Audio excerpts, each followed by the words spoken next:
Our final presenter is Dr. Emily Warren, who is assistant professor in the Division of Hematology and Oncology in UAB's Heersink School of Medicine, where Dr. Warren focuses on cognitive and psychosocial development in pediatric patients.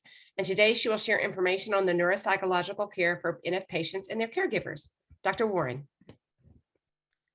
Thank you. Are you seeing my presentation or my note slides? We're seeing your note slides right now. Okay, let's see if I can switch that. My apologies. That's okay.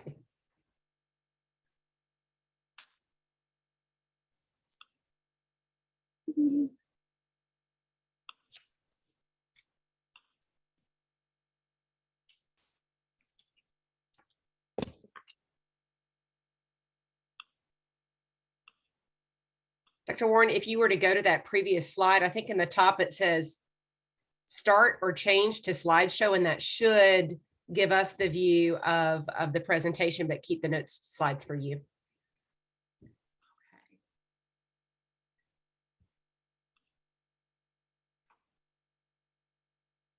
I apologize. I've been having a lot of computer difficulties this morning. Okay, let's try again, and then I might need to swap screens if needed. Perfect. There we are. All right, you're seeing notes or you're seeing presentation? Now we're seeing notes again. At the top, you can swap displays. There we go. Okay. Okay. My apologies for that. So, thank you so much for having me. I'm so excited to share more information about the role of neuropsychology in comprehensive NF care. So here's just a brief outline for my talk today. First, because neuropsychologists are highly specialized and most people do not interact regularly with us, I will first introduce the field of neuropsychology and describe what we offer to patients and medical teams. I will then transition to reviewing the cognitive and academic risks associated with neurofibromatosis, as well as psychosocial considerations in this population. I will conclude with a review of supports and intervention services before opening it up to questions and discussion. So neuropsychologists are licensed clinical psychologists with a doctoral degree, either a PhD or a PsyD. Neuropsychologists complete 4 to 5 years of graduate school, a year-long internship, and then 2 years of fellowship in neuropsychology. They have specialized training in neuroanatomy and neurocircuitry, as well as expertise in how cognitive or thinking skills and behaviors are associated with brain structures and systems. Neuropsychologists understand how cognitive skills, behaviors, and social emotional functioning can be affected by neurofibromatosis, as well as a variety of other medical conditions. So while some neuropsychologists are primarily involved in research, clinical neuropsychologists work closely with patients, families, and medical teams through the provision of consultation and evaluation services. So neuropsychological evaluations include a diagnostic interview, thorough review of a patient's medical record, including neuroimaging and treatment protocols such as chemotherapy agents used. For school-aged children, we'll also request academic records from the school that we will carefully review. Neuropsychologists assess many different cognitive or thinking skills and abilities in order to help patients and families understand a patient's pattern of cognitive strengths and weaknesses. And then using this information, neuropsychologists develop individualized recommendations to support patients and families at home, school, work, and in the community.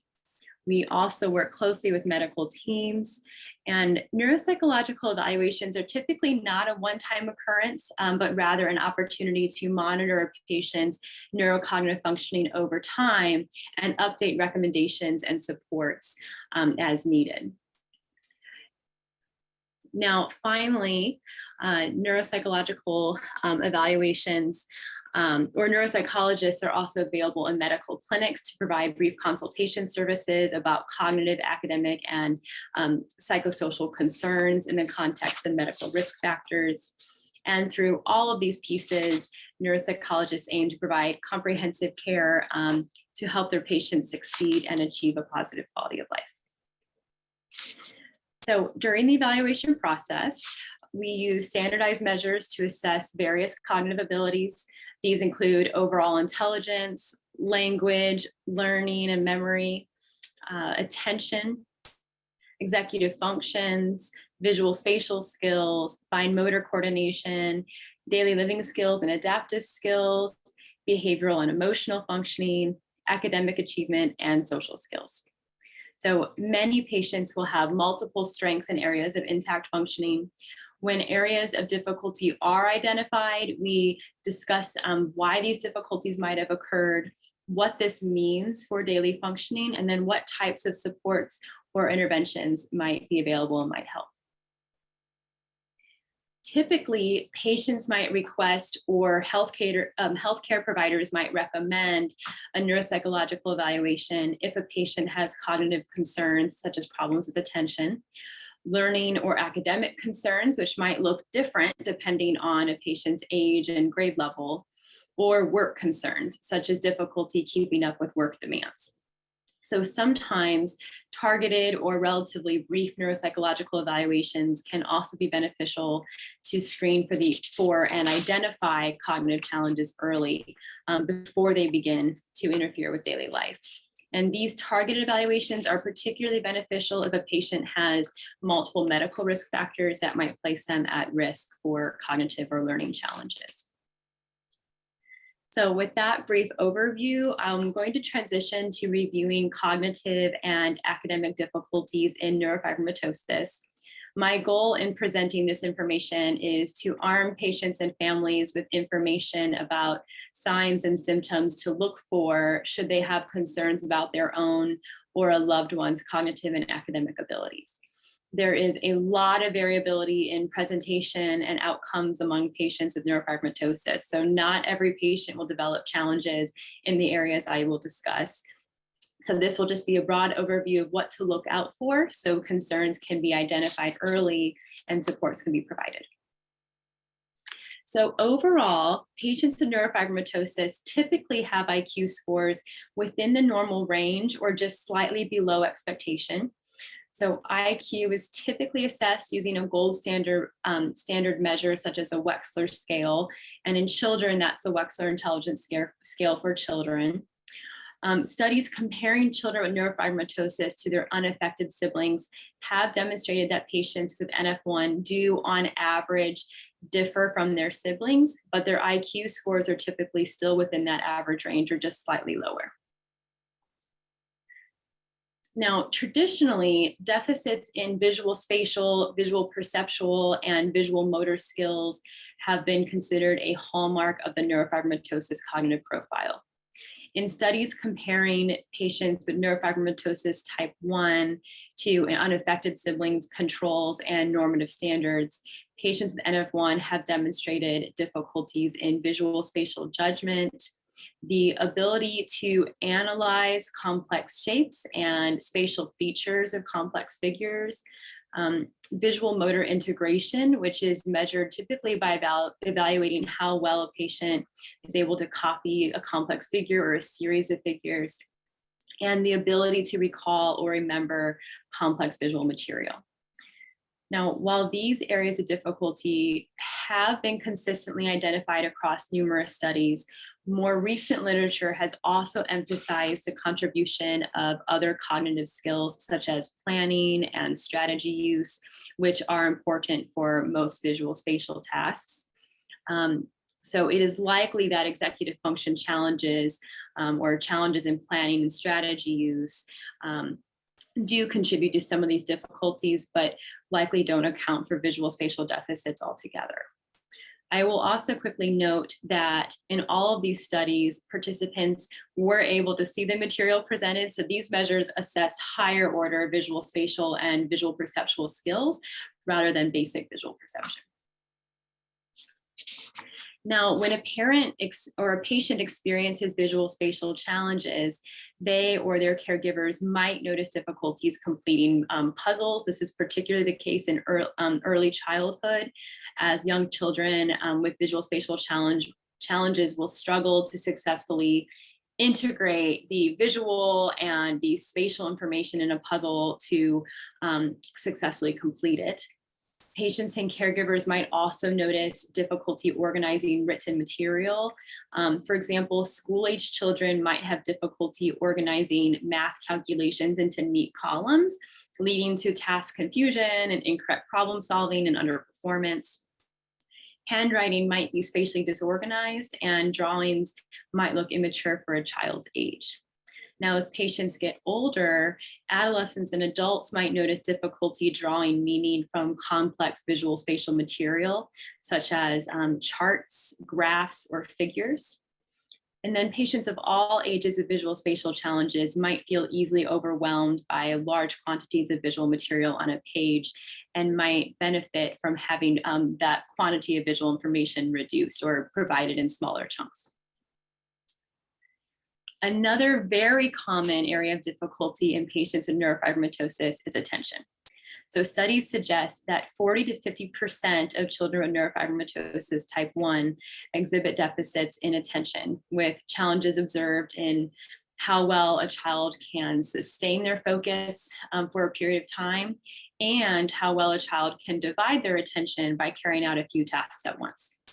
So patients with NF1 are at high risk of meeting criteria for ADHD, or attention deficit hyperactivity disorder, with both inattentive and hyperactive impulsive symptoms being elevated above the levels seen in the general population. Now, it's very important to note that elevated ADHD symptomatology can have potential negative implications for quality of life and adaptive skills.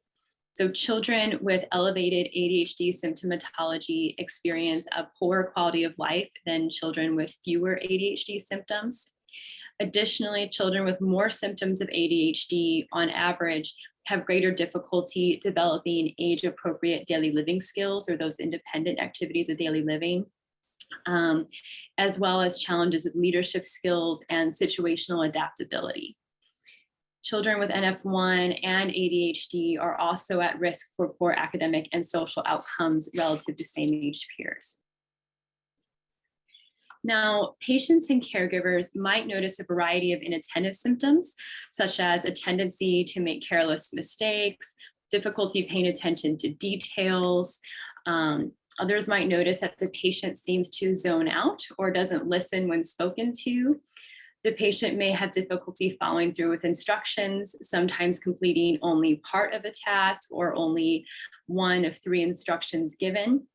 He or she may show problems with organization, avoid tasks that require sustained mental effort, such as a homework worksheet, or for older children studying for an exam. A patient may seem easily distracted by noises or even small distractions in the environment, and the patient might seem forgetful. In fact, I always highlight this last one because this is one that families tend to bring up as one of the more common symptoms that they note, is that their child just seems forgetful. And rather than a true memory deficit, what we often see is that this is related to attention. For example, if a parent tells a child to complete 3 tasks, but the child is not focusing while the parent is talking, then the child is going to seem to forget because they're not going to do any of those tasks just because they weren't focusing in the first place. And so sometimes the evaluations are about determining, is this really a memory concern, or is this is attention really what's going on here?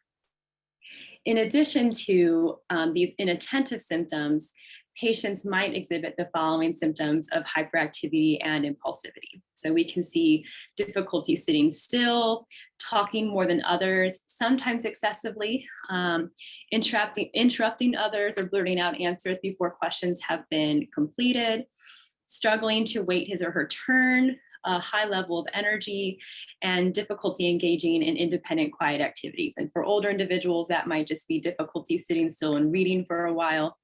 While as in the younger children, we might see that they have a lot of trouble entertaining themselves in play. Overall, all of these can be signs or symptoms of attention problems that we can see associated with ADHD.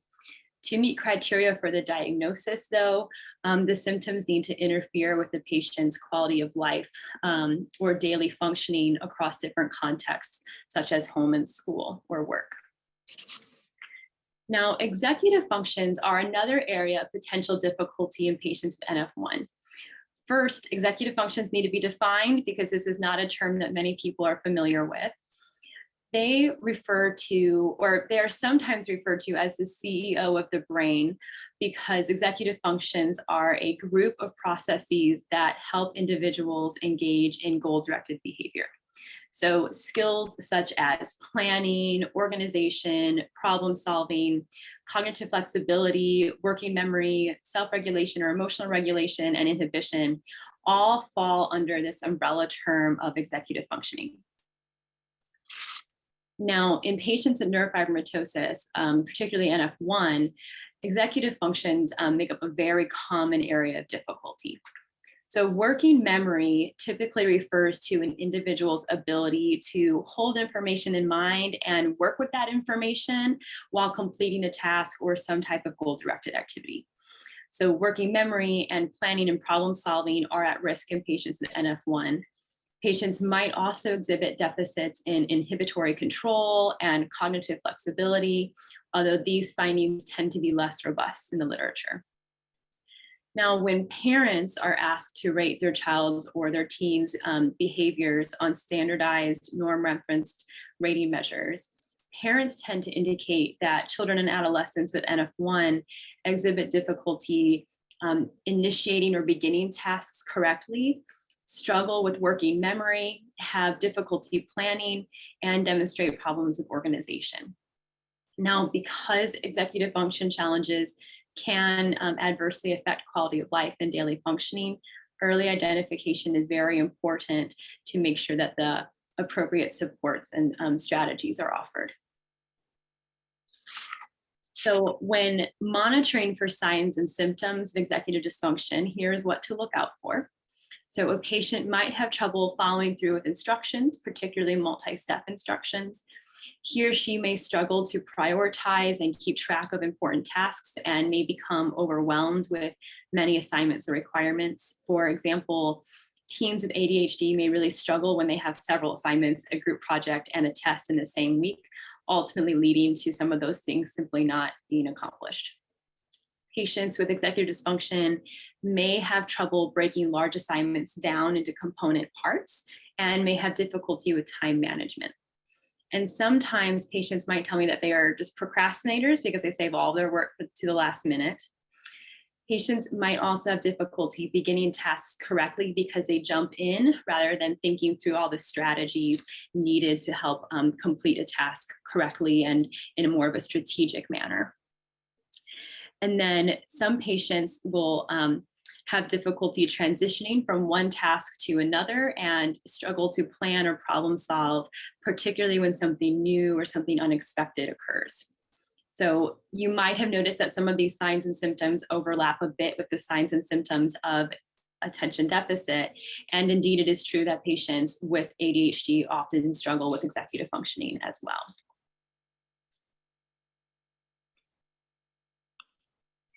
In the past, neurofibromatosis was thought to primarily affect visual spatial skills, attention, and EF, but more and more we are recognizing that patients with neurofibromatosis also struggle with language development.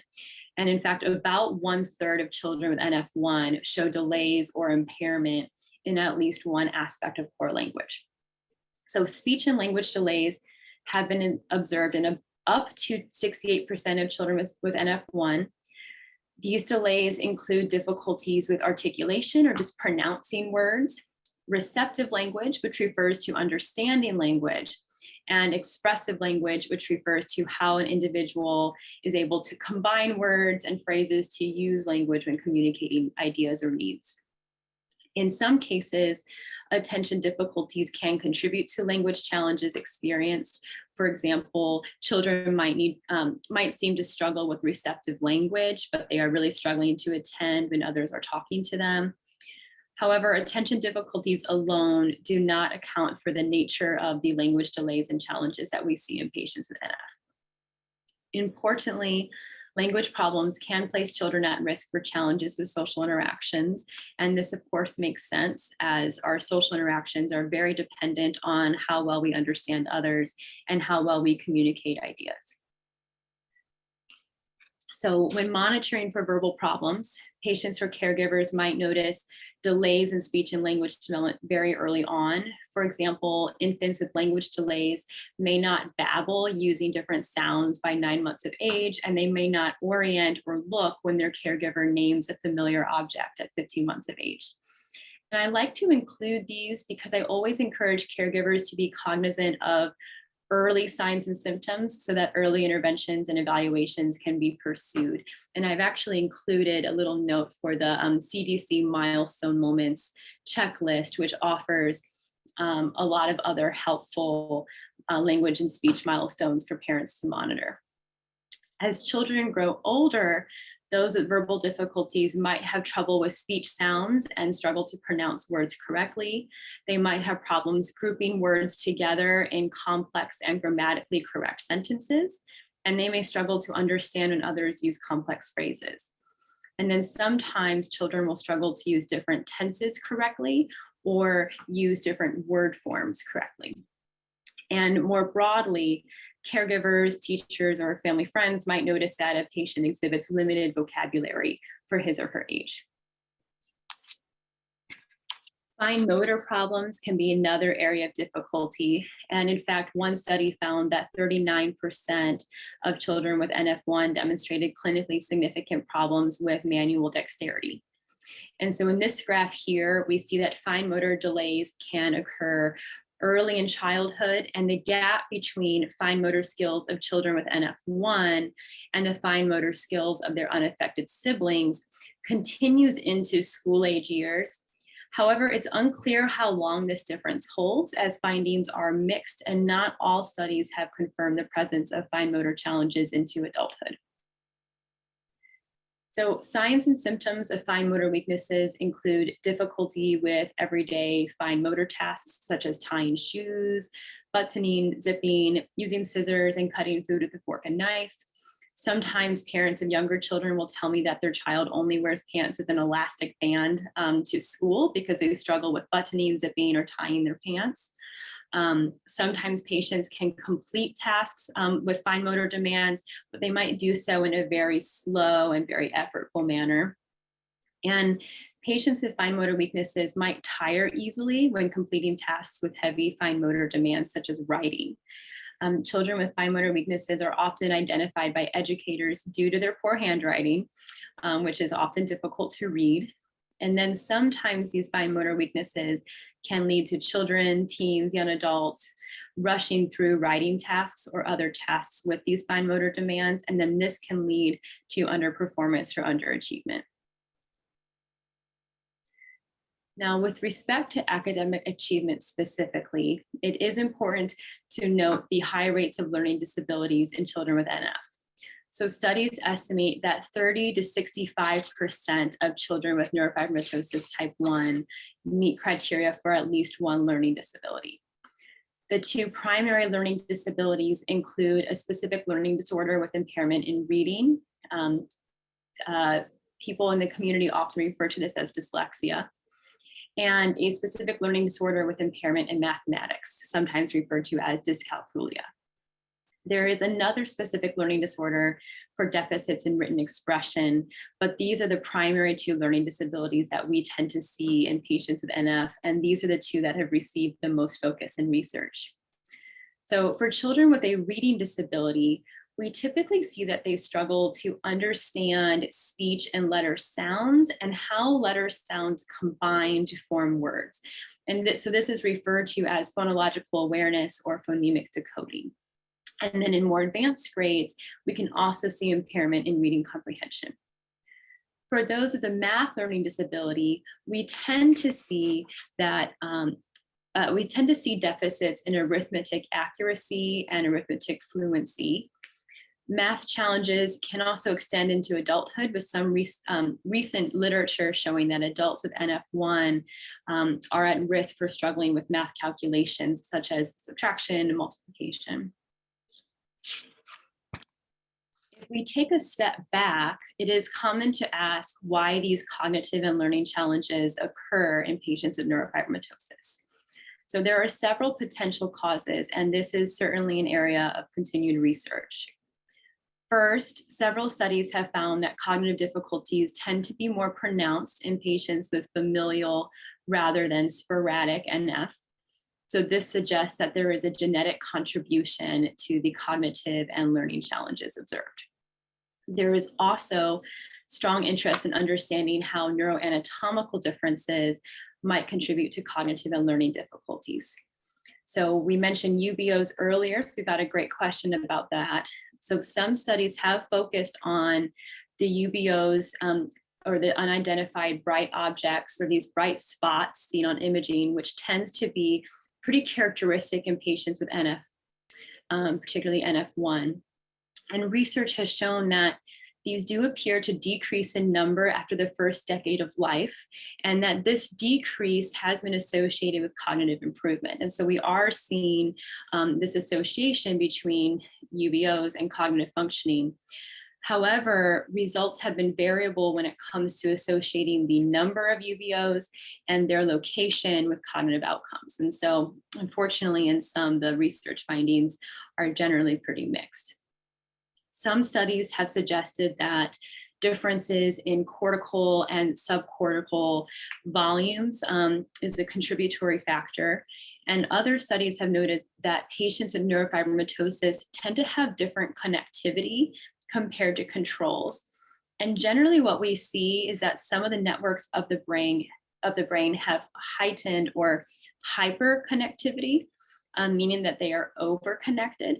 And this suggests that the connectivity may not be as efficient as what we might see in our controls. Studies using functional magnetic resonance imaging, or fMRI, have evaluated differences in brain activity while patients are completing various tasks. And they've used this to kind of map on differences in activity to help explain executive function and visual spatial deficits. Furthermore, neurological comorbidities can also contribute to cognitive challenges. So patients who develop epilepsy receive chemotherapy treatments for optic nerve gliomas, and those who have cerebrovascular disease are certainly at elevated risk for cognitive and learning difficulties. This patient of mine had moyamoya disease, which is a type of cerebrovascular disease affecting blood supply in the brain. And if we look carefully, we can see that this side of the image shows decreased blood supply. So she was remarkably resilient and had many positive outcomes, but did demonstrate some cognitive and learning difficulties related to her diagnosis of NF, but then the co-occurring moyamoya disease. So I am now going to briefly touch on some of the main psychosocial considerations in NF before discussing interventions and supports available. So first, children and adolescents with NF1 are at risk for higher levels of anxiety, greater distortion of self-image, particularly if their disease is more visible to others, and lower quality of life. In adults, we generally find positive ratings on quality of life measures. However, there are higher rates of clinically significant depression and anxiety in adults with neurofibromatosis, with estimates ranging from 15 to 19%. Adults with greater disease severity and more visible disease tend to report more symptoms of depression. And then relative to their peers, adults with NF also report a greater likelihood of pursuing psychological, physical, and work-related difficulties. Or excuse me, pursuing professional support for psychological, physical, and work-related difficulties. Now, as I mentioned earlier, a sizable portion of patients with NF1 will meet criteria for ADHD. And ADHD can be associated with psychosocial risks, including problems with peer relationships, poor social skills, and deficits in information processing.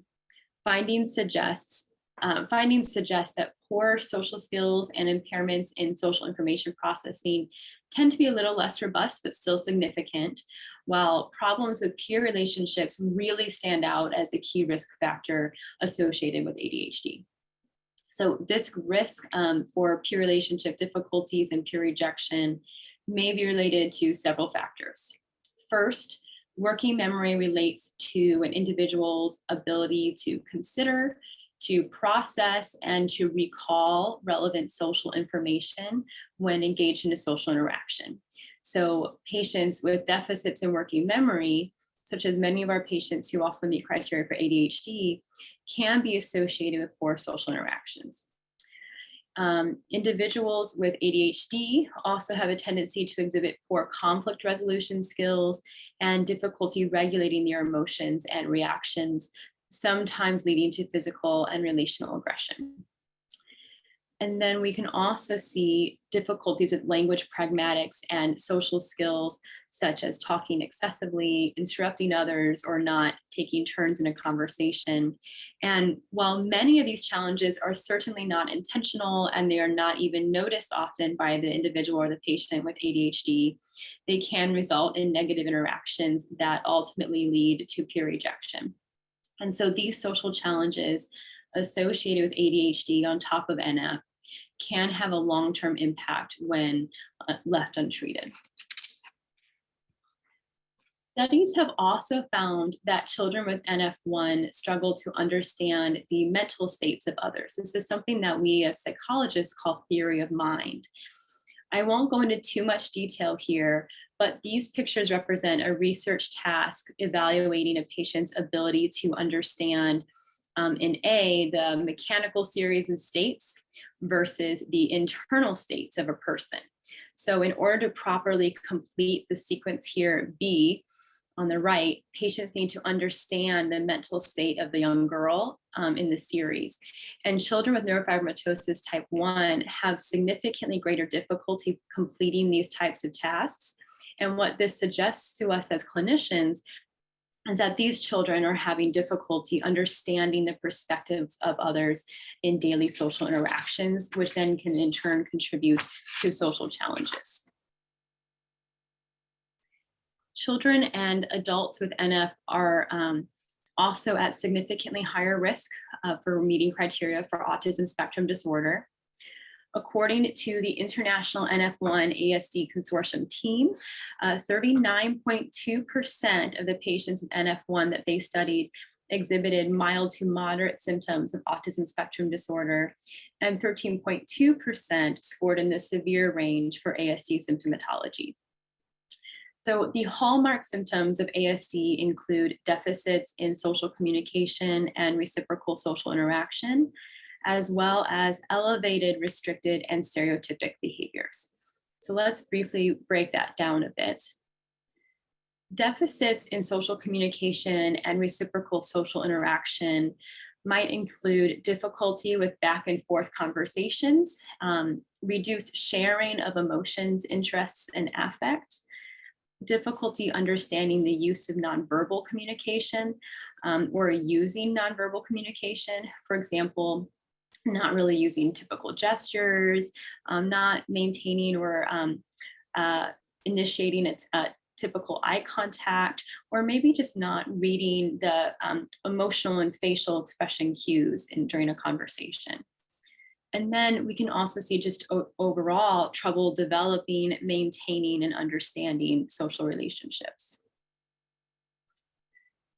Now, elevated, restricted, and stereotypic behaviors might include stereotyped or repetitive movements in young children. That might be hand flapping in some more severe cases.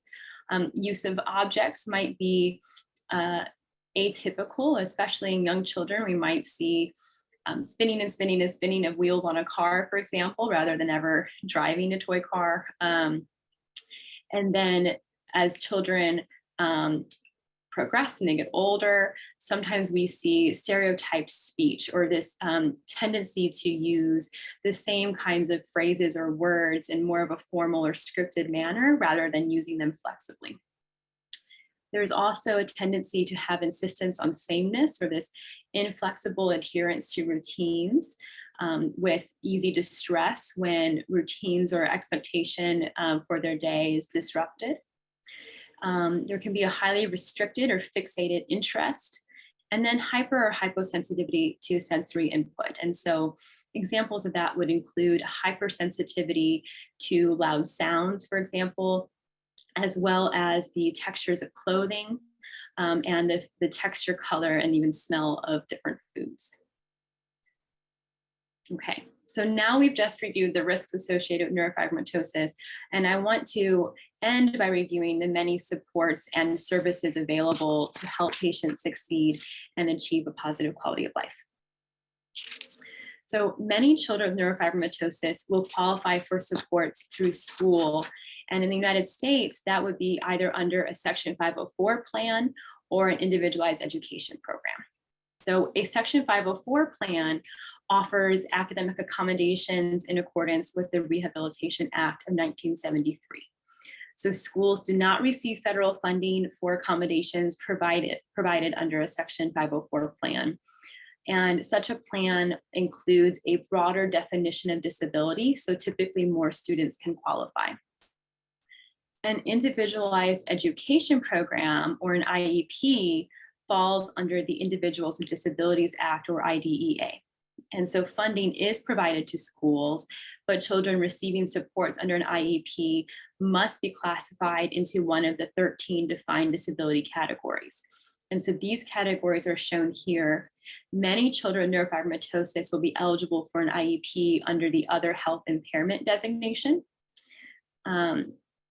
Although some can also meet under several criteria, such as autism, and even a speech language impairment or a specific learning disability.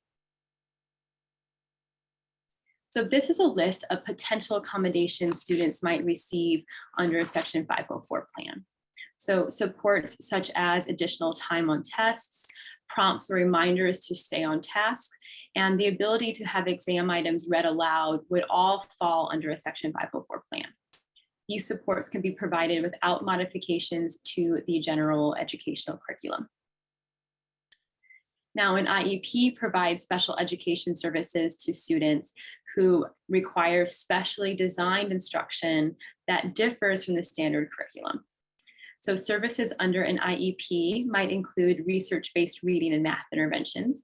For example, in children with NF1, reading interventions that focus specifically on phonics skill building have been shown to be quite effective. A behavior intervention plan, or a BIP, sometimes called a BIP, can also be available for children who struggle to control their behaviors and their energy in a classroom. This would particularly be recommended if behavior challenges are leading to conduct concerns at school. And such plans are intended to help the school team more formally address behavior challenges in a systematic way by identifying what comes before a problem behavior and then identifying what responses best help address a problem behavior. IEPs must include specific goals for the child. They must list the services the child will be receiving from the school in order to achieve those goals. And they must explain how the child's progress will be evaluated and then reported to caregivers. So in general, IEPs typically offer a higher level of structured, individually tailored supports to help a child succeed in the school environment. So for caregivers who believe that their child requires supports and accommodations in order to succeed at school, it is recommended that they provide the school with a referral request in writing. So this request asks the school team to evaluate your child. In this request, parents should list specific areas of concern with their child's learning or their academic achievement. And then after receiving this written request, the school has 60 calendar days to complete an evaluation of the child's need and eligibility for school-based services. So this is just a sample letter that parents can use to request an evaluation through the school. Note that it does include the child's diagnosis, as well as the parent's specific concerns. And so in this case, the parent is concerned about distractibility, difficulty following directions, as well as their child's math and reading comprehension progress.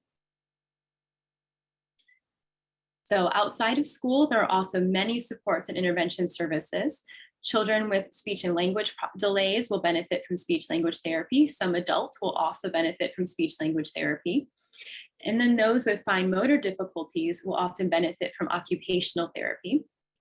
Social skills interventions are offered to children and teens with ADHD and autism spectrum disorder, as well as a variety of other developmental conditions. And they are intended to foster positive social skills, including strategies for more positive conflict resolution and other strategies for positive social interaction with others. Now, for patients who meet criteria for ADHD, medication management can be a safe and effective way to help manage the negative impact of symptoms on a patient's academic and social functioning. So these medications are typically prescribed by a pediatrician. Cognitive behavioral therapy, or CBT, is an evidence-based form of therapy that is effective for patients of all ages.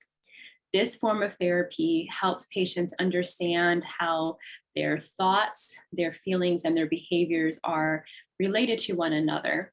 And CBT offers strategies to challenge unhelpful thinking patterns or unhelpful behavioral patterns in order to help patients experience more improved adjustment and overall well-being.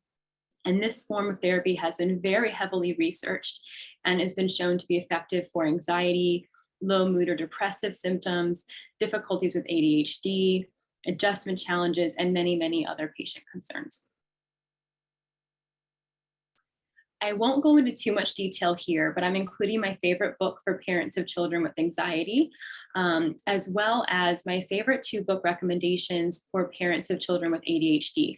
And I want to point out that this Smart But Scattered series is a really wonderful series of books that offer strategies for children, teens, and adults with ADHD. It offers age-appropriate strategies across the age range. I have also included several helpful websites, including the AACAP Parents Medication Guide for parents who might have questions or concerns about medication management of ADHD symptoms. For children who meet criteria for autism spectrum disorder, applied behavior analysis, or ABA therapy, is an effective and evidence-based intervention.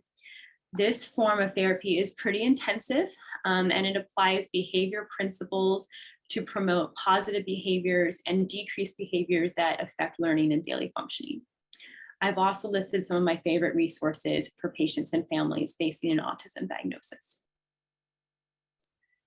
Adult patients with NF may require support in the workplace to succeed. And so vocational rehabilitation can help customize services to meet the needs of patients. Research suggests that successful engagement in vocational rehabilitation can increase labor force participation and decrease the psychological, physical, vocational, and social barriers to successful employment. And then research has also shown that when patients do achieve successful employment that is in line with their goals, we of course tend to see an improvement in quality of life and reduced symptoms of depression and anxiety. Some adult patients thinking about starting a family may like to meet with a genetics counselor. Additionally, many pediatric and adult patients and families benefit from the support of the social work team. So social workers offer tremendous support, including help identifying and accessing resources, such as financial assistance and supports available for individuals with disabilities. So I hope you take away from this presentation that neuropsychologists are here to support families and patients. Neuropsychological evaluations are an important part of comprehensive NF care. By identifying cognitive strengths and determining areas of difficulty early, neuropsychologists can help patients access supports and intervention services that can help them succeed and thrive. So as a patient with NF or a person who loves someone with NF, you have access to a community of professionals who are here to help you and your family. So here is our team in Pediatric Hematology and Oncology. Please do not hesitate to contact us. And that is it. Thank you so much, Dr. Warren. Wow, that was amazing. And I will tell you that there are a number of questions that have been posed in the Q&A. Some of them are very specific, so I'm going to let you take a look at those and see if those are things that you can answer specifically. But there are a couple of broad questions that have been posed that I think may be helpful for everybody. One of which is, if my school doesn't have the resources to meet my child's needs or feels they don't need an intervention or IEP, what are my next steps? So that's a really great question. And schools are legally required to make sure that every student has appropriate access to the curriculum. Now, like this question is insinuating, not all schools have the same resources to employ all the same supports. That does not mean that they can get out of meeting with you and developing an individualized plan to support your child. And so technically, across the nation, regardless of the school's current resource status, because they are receiving federal funds, if a child meets criteria for an IEP, then they do need to provide that specialized education that might differ from the general curriculum. And unfortunately, that is where we often get Ms. Caroline Davis, our school liaison, involved. And that's when we might see some pushback from the schools about a child not meeting eligibility criteria. And that gets at this broader confusion in the educational community about how NF affects learning and can affect academic achievement. So sometimes school teams, because NF is not always extremely visible, don't understand that this is a condition that can have implications for learning. And so sometimes it requires some advocacy with help from a neuropsychologist, as well as a school liaison, to even attend IEP meetings or school meetings with the family to help support the family in advocating for their child, explaining NF and implications on learning, and then helping to develop an individualized plan. Thank you, Dr. Warren. And just for clarification, is that legally required for all schools or just public schools? Public schools. Okay, great. Another question that has come up is, if I need a school liaison, where would I find one? You've mentioned Ms. Caroline Davis here in Birmingham or in Alabama, but if for families that are not in Birmingham or maybe located in other areas, what's their first step? That's a great question. And that is going to vary from community to community. So yes, in Alabama, Ms. Caroline Davis she's familiar with working with schools across the entire state. Some or a lot of children's hospitals do offer that kind of education liaison support. For those who don't, it does unfortunately fall more on parents and caregivers to look up special education law and advocate for their child. And that does put quite a bit of burden on families that a lot of times neuropsychologists will try to ameliorate by providing very comprehensive recommendations and a step-by-step breakdown in the neuropsychological report for the school teams to use when developing a kind of support plan in the school. But in terms of finding a school liaison, if a school liaison is not available through the local children's hospital or NF group, that can be very hard because they can be hard to come by. Thank you.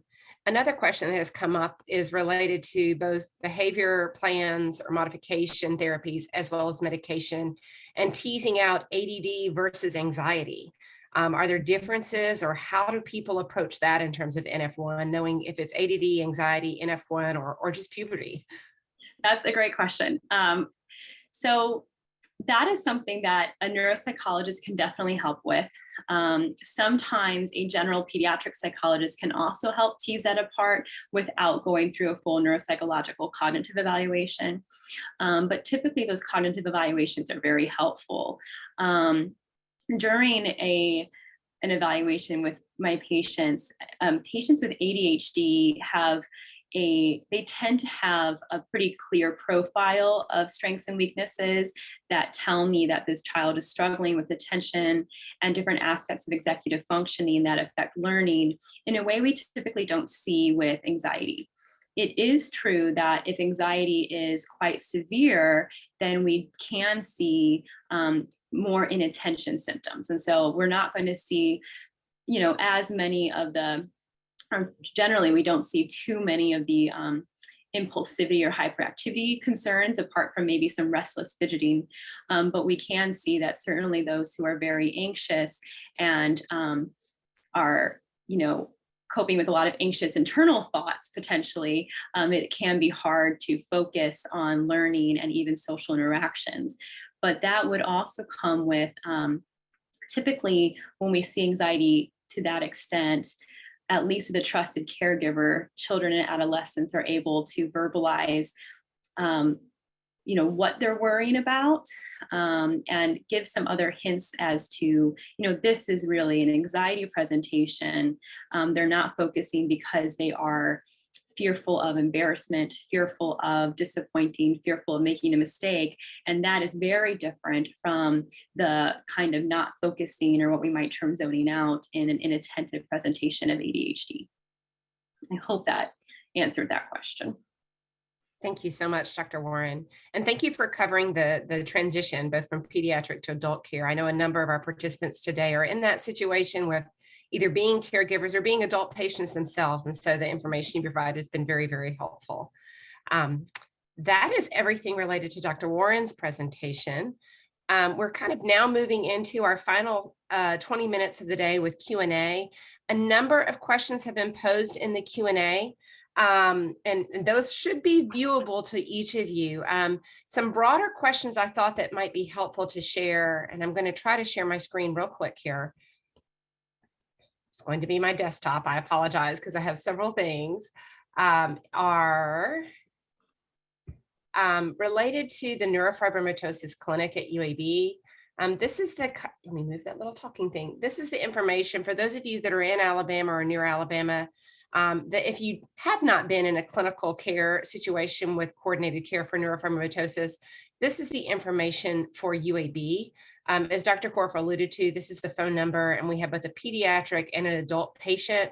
It says Kirkland Clinic, but as Dr. Korf alluded to, the Whitaker building is right next door to the Kirkland Clinic, is now where that care is made. If you are not in Alabama, and I saw one question related to what about finding a doctor. If you go to ctf.org, you can see here that there is a Find a Doctor under the Get Support for both the US and Europe. I'm sorry for our participants that are not necessarily in US and Europe, but if you go on here, there is a search. So you could say Ohio, for example, and say NF type 1, and I'm interested in pediatric care.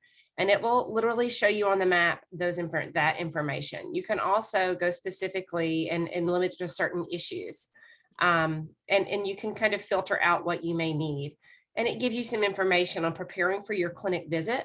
So if you are going to see an NF clinic for the first time, this is a guide that CTF gives you to organize your medical history, what to bring, what to expect, and what to expect afterwards in terms of that. That can be a very helpful document for those of you that may be visiting an NF clinic for the first time. The other thing I wanted to share on the CTF website is, I mentioned that it is May, NF Awareness Month. And so that's kind of the main focus right now for NF. May is NF Awareness Month. There are a number of resources on here that can help with newly diagnosed, sort of what the progress is. Dr. Korf, Dr. Mitrock, Dr. Neighbors have talked about a lot of the progress in research, how to get involved. On the Make NF Visible campaign, this is a shine a light on NF. Here in Alabama, we're working on getting a number of buildings to light up blue and or green for NF Awareness Month. Children's of Alabama will be lighting up blue for the month of May. The Mobile Convention Center in Mobile, Alabama will be lighting up blue. Working on a couple other locations, but this only happens because of our patient community. So if you're in Alabama or anywhere else in the world, try to see if there's any buildings or monuments in your areas that would be willing to light up blue and make a campaign to share why they're lighting up blue. There's NF facts here. The slideshow, if you were able to join us ahead of time, a lot of these facts were pulled from this website in that slideshow before we began today. A number of fact sheets and brochures are here. Several of them are videos from the NF forum. where people like the participant panelists that you saw today presented. And Dr. Korf mentioned the NF registry.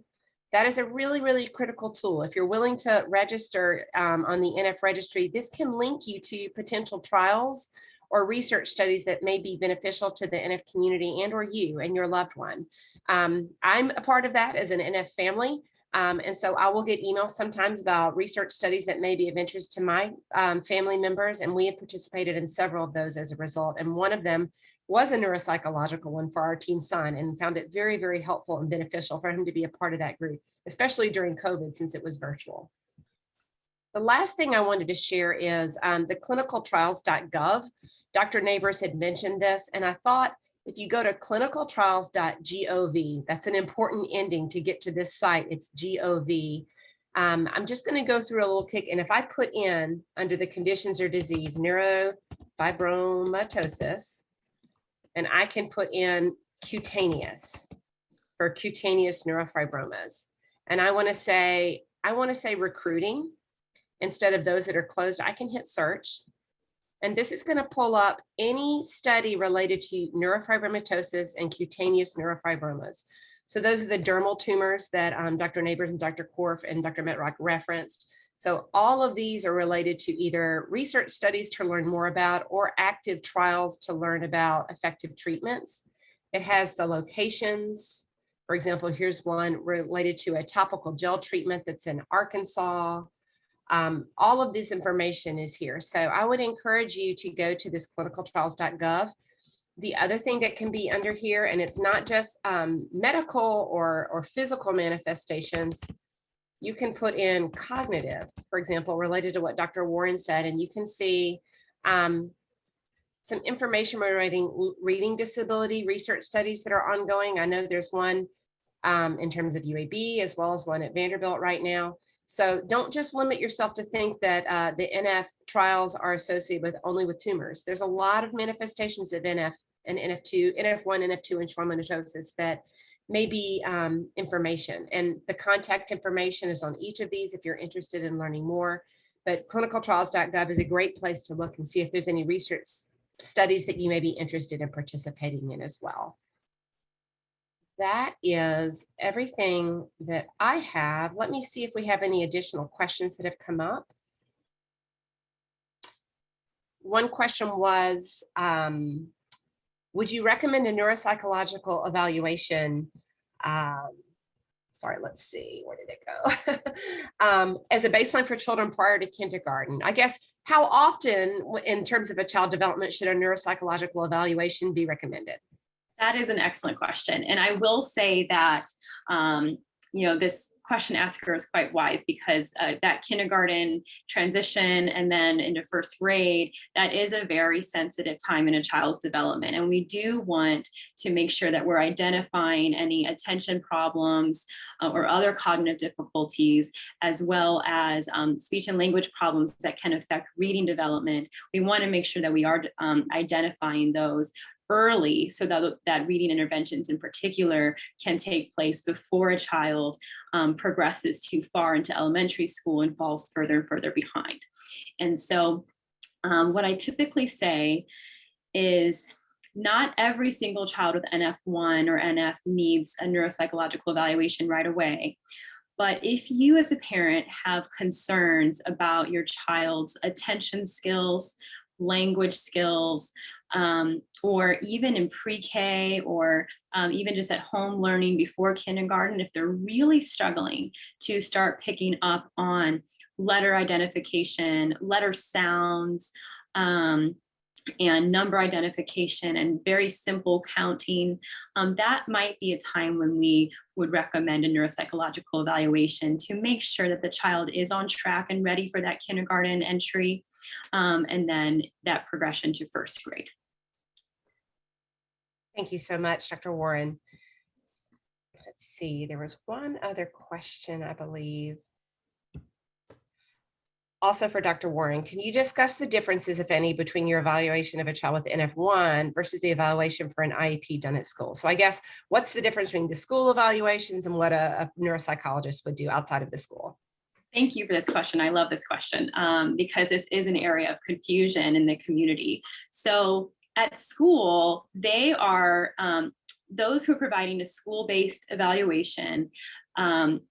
They're pretty fast and more targeted evaluations that look at several primary domains. And so they are trained to give intelligence tests, sometimes like a Wechsler, like I said, which is a gold standard. They are trained to give academic evaluations. And there are varieties of those, but they're all going to look at reading skills, math skills, things like that to screen for achievement level. Sometimes they will bring in their school-based or their school district speech therapist to assess for language skills.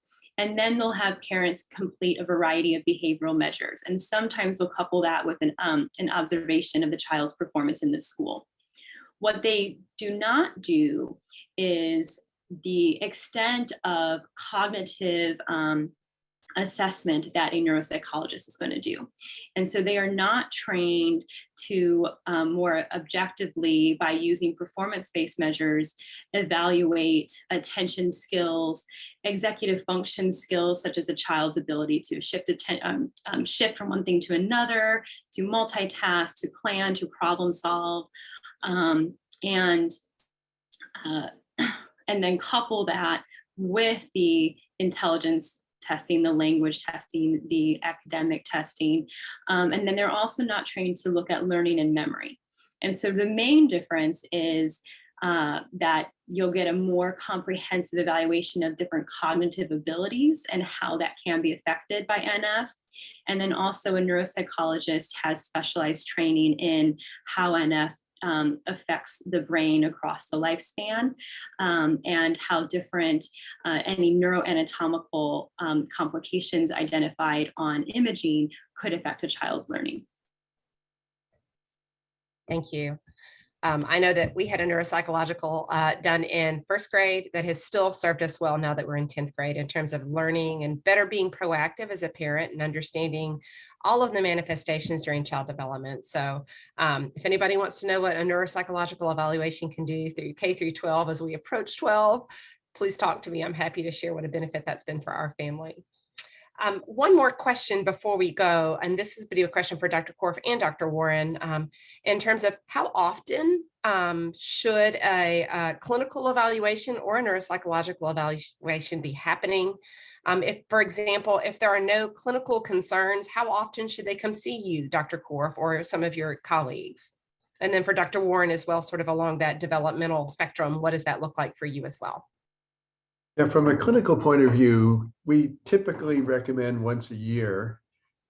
That's assuming there's no active problem. You know, we'll see people anytime if there's a specific concern. But if all is going well, the kind of default, you might say, is about once a year. Now, truthfully, that's a somewhat arbitrary interval of time. It's just often enough to stay in touch, which is partly in case any new issues have developed that might require attention, and partly just to kind of stay in touch because new things are happening. Like we see people with plexiform neurofibromas now that we can talk about treatment, which was not possible when they were first seen. And so there are changes in care that are occurring all the time, and this is a way for us to make those known to people. I will say some people, particularly those where they generally are doing well, and if it's perhaps difficult to come in, they might live a long distance away, to check in a little bit less frequently than that. We also now have the possibility, at least within the state, of doing telemedicine, and that could be an option for people who are generally doing well, but just want to check in and see what's changed. But that's typically the standard that most people recommend. And from a neuropsychological standpoint, after that initial evaluation, which I would expect or I would recommend take place as soon as a parent or a physician identifies concerns regarding cognitive skills or academic skills, as soon as that first one is on the books, the neuropsychologist will speak with you during a feedback session or a results conference where they discuss all the different results and details and all the recommendations. And one of those recommendations will be that plan for follow-up. Now, for some patients, after the report is given to the school has hopefully successfully implemented recommendations and things are going well with the child's IEP or 504 plan. They might not need to come back for several years. But for other children who maybe I might be a little more worried about, maybe they have some very notable language delays that could affect reading, and I've only assessed them when they're 4, I might want to bring them back before they go to first grade to make sure that those reading skills are developing well. For children with pretty pronounced attention difficulties, I might want to see them every 18 to 24 months to make sure that we are keeping up with the increasing demands of school, because certainly as children get older, we are expecting them to do more and more activities and handle more and more responsibilities independently, which can really tax executive functioning and attention resources and other cognitive resources. And so I think it really depends on the child's specific needs, but that conversation about follow-up will take place with the neuropsychologist when you're reviewing the results of that initial evaluation. Thank you, Dr. Korf and Dr. Warren. One question, which is a tough one, and I think a lot of people are dealing with this, especially kind of post-COVID or during COVID, wherever you are in the world, is one of the participants says, there's a long wait, more than a year, to obtain a neuropsychological evaluation. Do you have any suggestions for a faster evaluation? And I guess Dr. Korf as well, for your clinic or other clinics that may be experiencing that too, any strategies or concerns of when that needs to be ramped up, or thoughts on that? Gosh, that is, it's just such a hard predicament because neuropsychologists are so specialized that there just aren't so many of us everywhere. And so that can be challenging. If parents are really, really worried and the wait list is long through their local hospital, I do recommend potentially looking into private practices nearby if that is within the family's means, although that can be challenging too. While waiting on a wait list, I do recommend if the attention problems, for example, hyperactivity, inattention, if that is at the forefront, then that's something that you might want to consult with your pediatrician about right away to see if you want to trial a medication for ADHD. Because the pediatricians they don't use the same comprehensive assessments as a neuropsychologist will to confirm an ADHD diagnosis or provide an initial ADHD diagnosis, but they can still give an initial diagnosis and a prescription for an ADHD medication to try. And those are short acting and don't stay in the body forever. And so sometimes parents can see immediate improvement in symptoms with those. So that's one option. Another option would be to pursue, while you're on the wait list for the neuropsychological evaluation, still give that written request for an evaluation through the school, because some schools will do a really good job of that intellectual testing, the academic testing, and then incorporating that with all your rating measures of a child's behaviors and attention skills to determine an appropriate IEP or plan. And there are certainly times when I see a patient who's already been in elementary school and already has an IEP, and then I am adding to that and adding additional recommendations, but they already have some different supports in place that have served them well.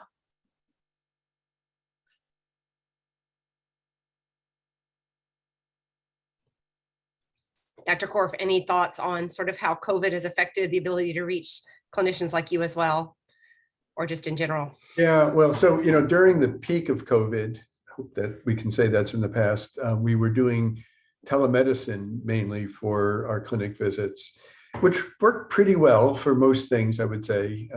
We managed to, do what we had to do as best was possible. Of course, you can't really do a proper exam with that, but we could still address a lot of concerns and issues. At this point, and for actually the last many months, we've been back to face-to-face visits. We are still using telemedicine in situations where either it was just a simple return of results, like we've done a genetic test and we want to explain the results. There's no point for people to drive in sometimes for hours to hear about that or to talk about MRI results. And, we still can offer it for people in state who have questions or issues where it might not be so easy for us to get them into clinic face-to-face right away. We're also actually in the process now of trying to increase the capacity of the clinic by basically increasing the number of patients we can see in a given day. And so that's actually, I think, starting imminently, and hopefully it'll reduce some of the wait times, which I know have been longer than we would wish, but doing the best we can with the space that we have available and the staff that we have available to be as responsive as we can. Thank you, Dr. Warren, Dr. Korf. Sounds like there's some career opportunities for some people that may be interested where there's a lack in genetics and a lack in neuropsychology. Great opportunities to talk to our families about that. So, well, are there any parting thoughts before we end? I think we're ending right on time right now. From my perspective, I want to thank all the speakers for, I think, great talks, and the questions have been really great as well, and hope that we were able to answer as many of them as possible. And just really want to thank you for everything you did to make this happen. It's difficult to do this, given the circumstances of having to do everything remotely.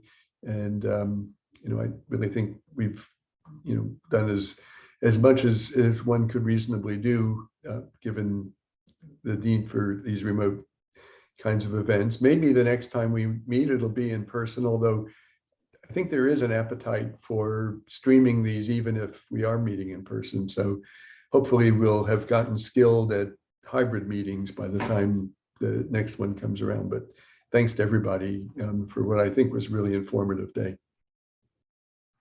Thank you, Dr. Korf. Thank you, Dr. Warren. Thank you, Dr. Metrock. And thank you, Dr. Neighbors, and for all of our participants for joining us today or evening, wherever you may be. We look forward to continuing to connect with you. This symposium has been recorded, so as soon as it is formatted properly, we will upload that to the UAB Department of Genetics YouTube channel. We'll look for other opportunities to share that as well. If you registered with us today and shared your email, I will send out a confirmation email along with the survey to you when that is uploaded with the link. And again, if you have any other questions, feel free to reach out to me at imos@uabmc.edu. I'm happy to be a liaison to any of our panelists today. Thank you for joining us. Bye-bye. Bye, everyone.